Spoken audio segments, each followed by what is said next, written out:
Hey, wives. Happy Love Month.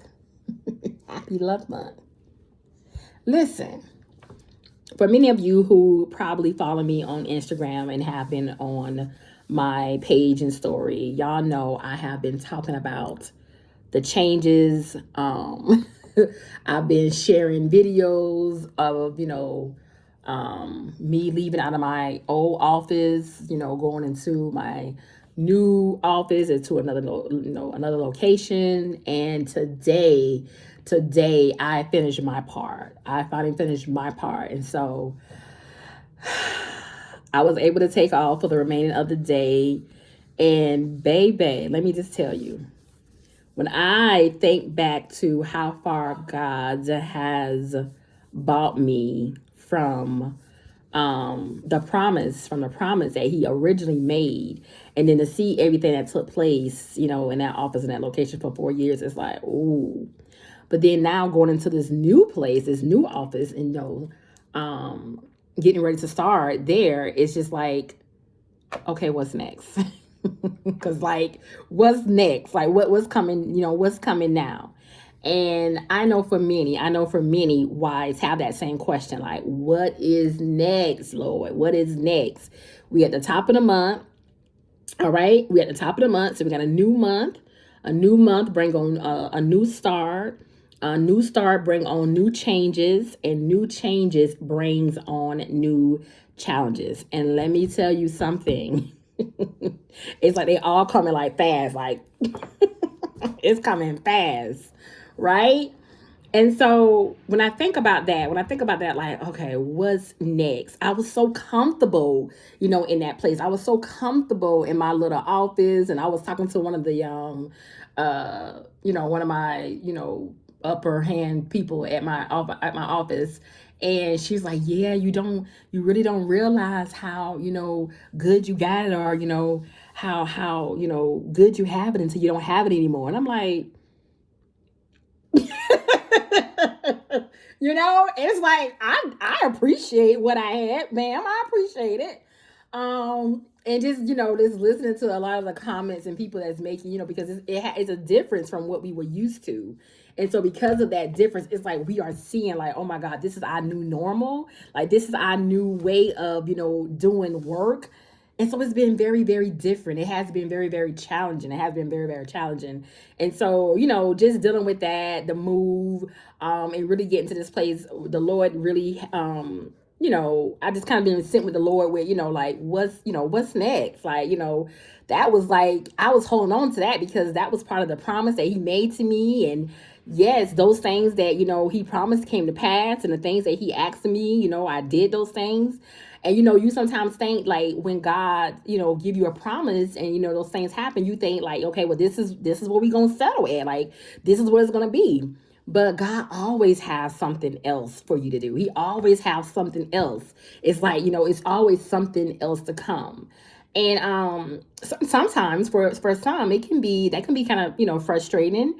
That can be discouraging. You get used to something, and you get used to doing something a certain way for a long period of time. Making changes is just like, I don't want to do that. But what I've learned is change is part of your life. You can't get away from that, okay? And the only way you do get away from that is if you make a decision not to change. That's just it. The only way you get away from not changing or from not going through the process of change is if you say, I ain't changing. I ain't doing nothing else. I am going to settle for this, And so, of course, there's always more than one way to look at things. It's always more than one way to look at things. And so he brought me to Isaiah chapter 40, verse 31, that says, but those who hope in the Lord will renew their strength. They will soar on wings like eagles. They will run and not grow weary. They will walk and not be faint. Listen, wives. Anytime you are in a season where it seems like I kind of like got settled in this place, this is kind of like my new comfortable, my new norm. you best believe that God is going to challenge you. He's going to challenge you to do something different. He is going to challenge you. But even in his challenges, he is going to renew your strength. He is going to renew your strength. He will give you the necessary things you need on your journey to move forward. Okay. He will give you those things. And so, I didn't have much today. I just wanted to just kind of like stop in and just share that, like, in order for you to move forward on this journey, in order for you to go to that next place on this journey, you have to be able to face change and recognize it's just part of the journey. I've been sharing that Ty Tribbett song a lot. You're like, new, everything new, and it's just like, it's all kind of like just fitting. And like I said, me as a coach, but I still work a full-time 9 to 5 job. And so just, seeing the different changes that's taking place, it's like, no, God not playing. God is not playing. It's like, either we gonna do this or we gonna do this. Like, you have to really, really make a choice on how you want to proceed or how you want to go forward on this journey. And so with saying that, I want to just jump into this. My devotion this morning was with what's her name? Maurette Brown Clark. And that song, it ain't over until God sends his. Listen, that was one of my favorites, honey. That was one of my favorites. And sometimes like starting all over again, it's just like, you just don't want to do that. And like I think I was sharing with you guys a couple of weeks ago, like I knew everything that I did last year to get to the place that I'm at. And so I always be like, so God got to do all that all over again and some. And it's like, girl, come on, you got to keep moving, And I just really feel like God is saying, this is not over till I say it's over. I know a lot of times when people hear that phrase or hear that song, they go to, well, God has a final say, and what my situation is, and they may be speaking from a negative situation. But I would even say, it ain't over till God says over, even in a positive situation. Like, even when you feel like, I don't got no more strength to go forward, or I can't keep doing this, or I don't want to do this, I'm not even motivated to do this. At the end of the day, God has the final say. At the end of the day, God has the final say in everything. And if you allow him to be your strength, if you allow him to direct and guide your life, if you will allow him those things, he will do just that, right? He will do just that. And so, yeah, this is where we at, happy love month. Let's go ahead and walk into this, this new month, doing some new things. And I want to share, because I am doing a promotion. I'm doing a promotion for my new wife clients for the wife consultation. And normally for the month of February, because it's one of my favorite times of the year, it's my anniversary month. And I usually try to do something for either the premarital couples. I try to offer some kind of discount for my wives. This year I'm doing it for my new wives. I'm doing it for my new wives. So if you are connected to me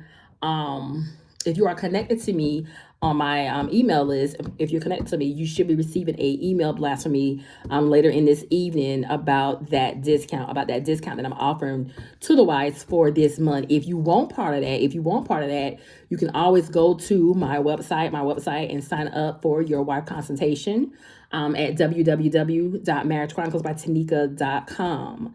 And you can sign up and you can get added on my email list as well, because I am sharing that today. I am offering a promotion discount, for my wives, and I do it because of my anniversary. And so I will share that with you in more detail. This evening if you are connected to me on my email list. Listen, let me just drop this in y'all spirit before I let y'all go. And I want to speak to you from a business perspective. One of the things my business coach has always shared with me is that, coaching is a competitive sport. Coaching is a competitive sport. And so a lot of times they come on here, they advise us as coaches to not sell coaching. They advise us to not sell coaching, that we are supposed to sell our program promise. And so what I say to that is no, yeah, coaching is a competitive sport, but I also like to say, coaching brings in different perspectives. I always say different coaches have different perspectives based off of their expertise, based off of their background, based off of their story, based off of their testimony, based off of how God, has helped them on their journey, or whatever. And so I don't really like the competitive type of thing. But it's interesting. It's interesting that that's what it is. It is what it is. But I said it to say I am a coach who my background reference my experience as a medical profession, my medical profession. Okay, and so because of my medical background, I coach wives from a medical perspective, as a wife coach. I focus on wives' well-being, which is her self-care, while she's going through a difficult or challenging season in her marriage. My level of expertise will fall up underneath behavioral health, marriage separation, and faith. Okay.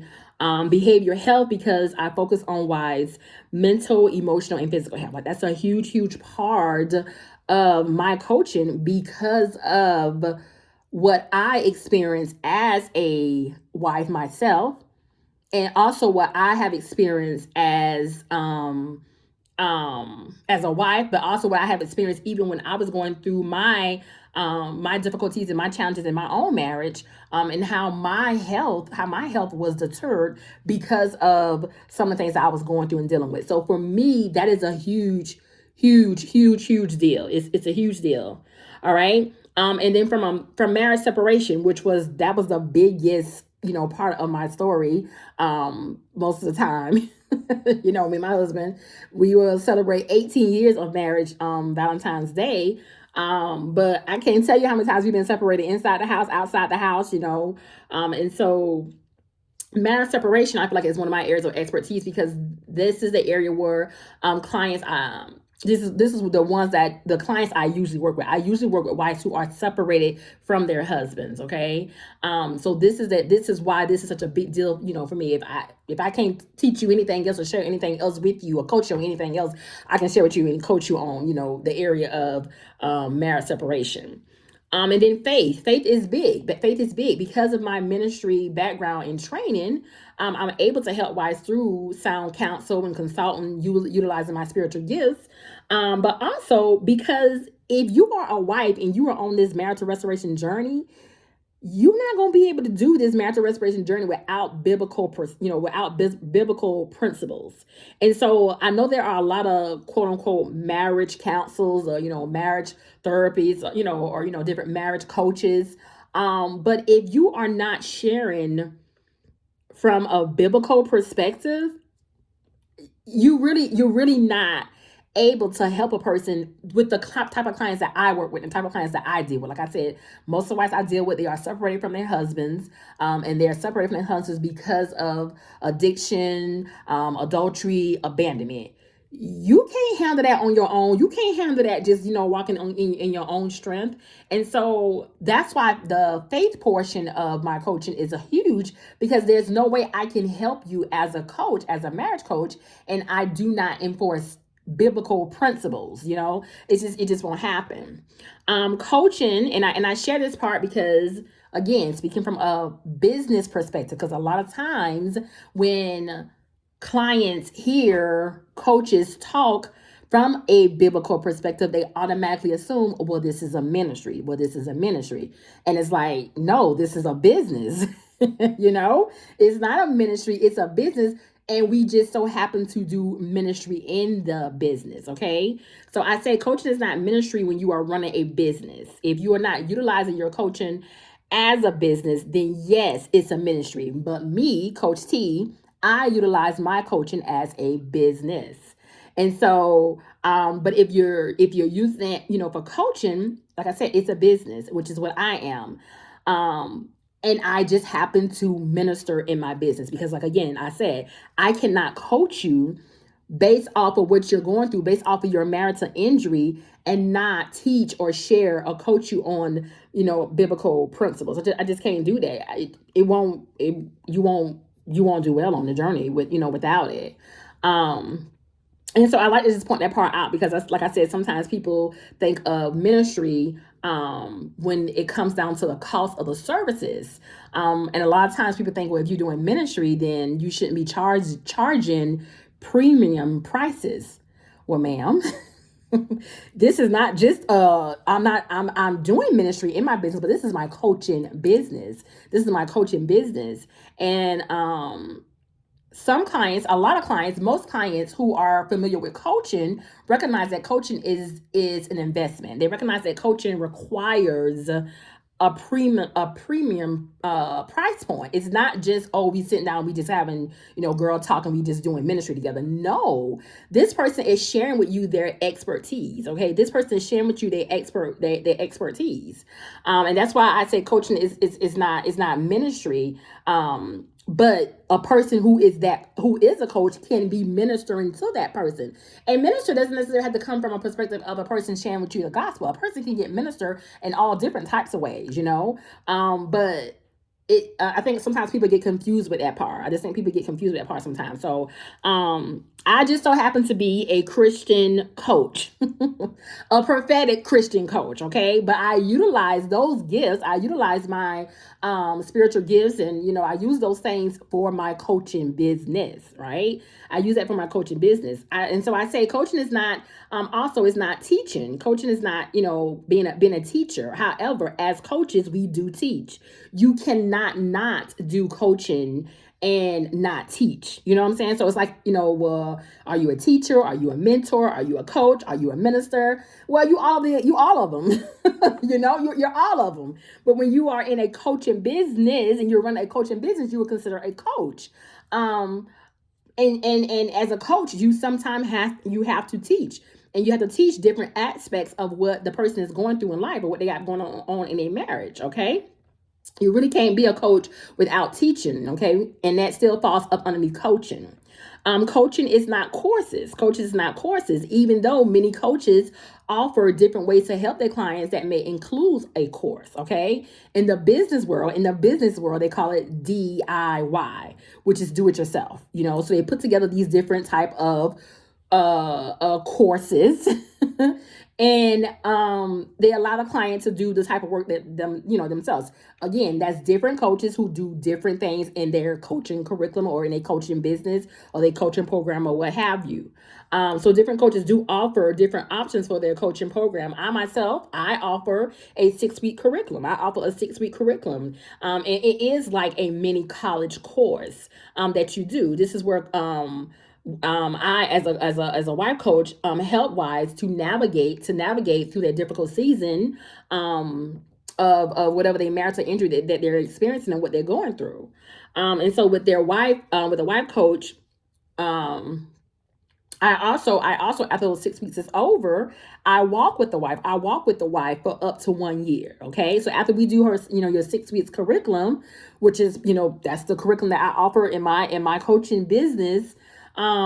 I then walk with you, but when I walk with you for that 1 year, I'm walking with you as a coach. The curriculum is like the teaching part, but as a coach / provider, at that point, I'm not really teaching you. At that point, I am now coaching you based off of the curriculum that I have already, we have already done together. But now I'm walking with you as a wife coach and holding you accountable to your health. And that's why I go back to the main part of my program is, self-care and me helping wives to really, really navigate through this very uncomfortable season in a healthy way. All right. So what is coaching then? Coach, what is coaching? And coaching is coaching is a coach sharing their expertise with the client that would help them to get the results faster. Okay. That coach is there as a supporter, as an encourager, as a guide. They are someone who counsels clients through whatever their current challenges may be. Of course, for me, it's for wives who are going through separation from her husband, and she's ready to do her internal work. And I say that because a lot of people sometimes have questions like, why would a person want to focus on doing their internal work when they are going through a separation? Or why would a person want to focus on doing, working on themselves when they're going through a separation? For any more than anything, they may want to talk more about their marriage, about their husband, about what they got going on.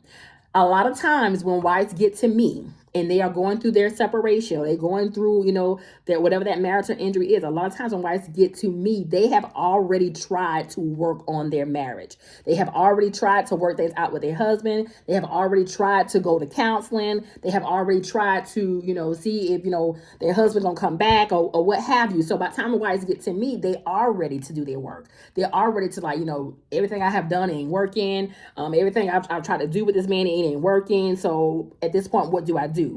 And so that's why I help that wife to do her internal work, because again, there's layers to this journey. It's not just a one side.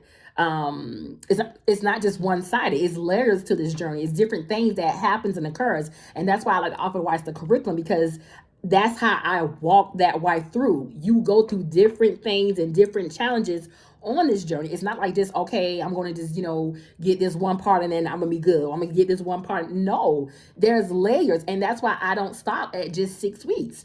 That's why I always fully encourage wives to go the whole year, to walk the whole year out, because different things, different emotions, grief, up, down emotions you're going to deal with is going to come up. Sometimes you may repeat certain things, over and over again until you get over that hump. So different things come up. And so that's why I work with the wives for a whole year. The curriculum is like the main course. It's like, we're going to do this. We're going to, I'm going to give you, all the information. We're going to do the teaching part of coaching. That will be considered the teaching part. But after that 6 weeks is over, now I am operating as a wife provider coach. I'm more of a wife provider coach, because now what I'm doing is holding you accountable, checking in with you, see if you're making any changes, seeing if anything is going different with you, have anything come up. Are you utilizing your spiritual gifts? Are you utilizing working towards your other earthly assignments? Like, we're doing other things. So the curriculum is the main course. It's the main course. All right. And so we uniquely put together a strategic plan that will help that wife get to her ultimate goal, and I walk her through that process. And so what I didn't just really say, in this hour for wives to do, to really, really, really decide what category you are going to be in. Like, pick a plan that works best for you. Pick a plan that works best for you. Some people do well with, group coaching. Some people do well, one-on-ones, or do it yourself. Some people do well with just watching videos. Pick a plan that works for you, okay? Pick a plan that works for you. If you are a wife and you are ready to do your work and you're ready to go in deeper with doing your work, let's start that process. All right, let's start that process now. Doing your inner work should not, and this is what I have seen work for me. This have been most effective for me with my own coaching clients that I've worked with.